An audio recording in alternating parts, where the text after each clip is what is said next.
Spring, 1995. The 478th U.S. Army Reserve prepares to launch an invasion of a new foreign power. This, however, is closer to home than ever before. Their location, Key West. Their target, the heads of the Conch Republic. What is the Conch Republic, and why was it created? We will discuss on this episode of The Amateur Historian.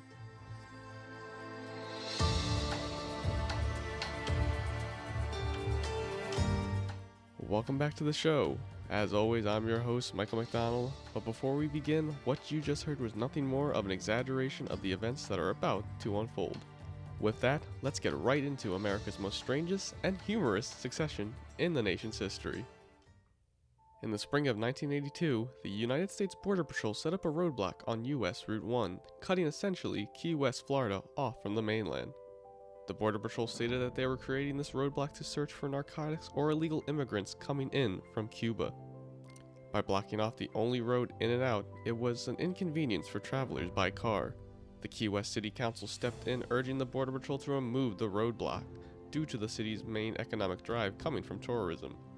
Although this was bad economically for the city, Eastern Airlines benefited greatly since at this time they were the only airline to offer flights directly to EYW. With no removal in sight, the city council attempted to get an injunction on the roadblock. The injunction would fail, leaving the roadblock to effectively isolate the city. The city council returned to Key West and discussed plans with the mayor. Former Mayor Dennis Wardlow felt that the U.S. creating this roadblock makes Key West like a foreign nation. He suggested to take it the extra step by declaring Key West an independent nation, thus the creation of the Conch Republic. The nation's name comes from the locals who called themselves Conches, so the name stuck with the creation of the republic. Now with the nation set up, it needed a leader. Mayor Wardlow stepped up, declaring himself Prime Minister of the Conch Republic. His first act would be a huge spectacle by declaring war on the United States. Wardlow announced this by breaking a loaf of stale Cuban bread over the head of a man dressed in a naval uniform. Although this was a huge statement, it only lasted about a minute till Wardlow surrendered to the man in the uniform. Wardlow would then ask the U.S. to provide $1 billion in foreign aid. To most surprise though, the fake secession actually worked, and the Border Patrol removed the roadblocks. The Conch Republic, however, did not dismantle its newly formed nation. It would, and still is considered to be a micronation, which attracts tourists year-round. Although, this would not be the last time the Republic would pull a stunt on the federal government. Over a decade later, on September 20th, 1995, the 478th Civil Affairs Battalion of the U.S. Army Reserve were conducting a training exercise of a mock invasion using Key West as a training area. However, the Army did not inform the Conch Republic of the exercise on their soil. With the nation finding out about the impending invasion, Wardlow and the original members of the 1982 secession decided to use this opportunity as a PR stunt to boost tourism to the city. Wardlow then decided to mobilize the island for all-out war against its northern aggressors. In one of the stories from the invasion, Wardlow ordered the schooner, the Western Union, to attack a Coast Guard ship that was sighted off the coast of the island. The Conch Navy was armed with only its finest weapons of water balloons, conch fritters, and stale Cuban bread. Unfortunately, the Coast Guard used its fire hoses to attack the Western Union, ending the battle quickly.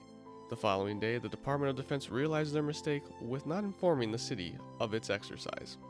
They made the 478th Battalion apologize for the invasion and submit surrender to the Conch Republic on September 22nd. Other small skirmishes happened in 95 and 96 as well, with the Conch Navy trying to take over Fort Jefferson. At this time, the government shutdown was in effect, closing the fort, which was a national park, but the plan to take it over failed, and the fleet was forced to turn back. The Conch Republic also wanted to purchase the old 7-mile bridge to use as an ecological friendly housing. Unfortunately, the former governor Jeb Bush told the Republic that the state was not open to sell the bridge. Again, we must remember that the micronation was created out of a joke, but to the people of Key West, it is very much real. It is so real that they still have an active army, navy, and air force, which is all owned by civilians of the island. It also has its own currency, known as the Conch dollar, which is just de facto US currency. It even has its own national anthem, titled Working in the Conch Republic. The nation, however, has two mottos, the first being, "We succeed where others failed," and the other, that really drives home the fact of it being a joke.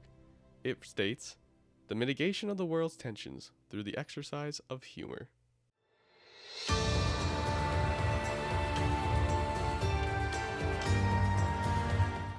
Thank you again for tuning in. Please don't forget to like and subscribe to be up to date on new episodes. If you have any story ideas that you would like to hear on the channel, please leave them in the comments. As always, I'm Michael McDonald, and this is the Amateur Historian signing off.